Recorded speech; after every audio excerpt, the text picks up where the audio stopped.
Hello everyone and welcome back to my YouTube channel with another useful and informative video.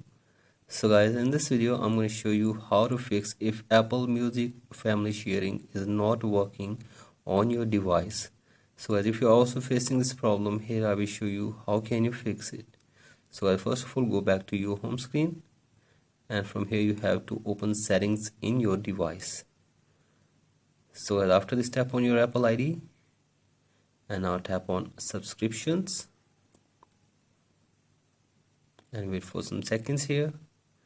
And after this you have to turn this toggle on for share with family. So as here you can see, this eligible subscriptions will automatically be shared with your family.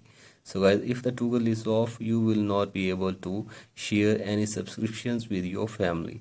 So guys, here you have to simply turn it on, and after this check if the problem has been fixed or not.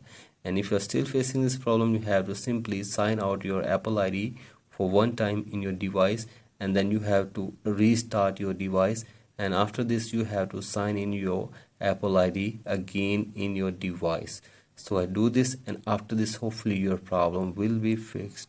So as if you're still facing this problem, then you have to contact Apple support for further information and help, so they will help you to fix this problem within 24 hours. So that's it for today's video. Hope this video helps you. Please like and subscribe to my YouTube channel as well. Thank you.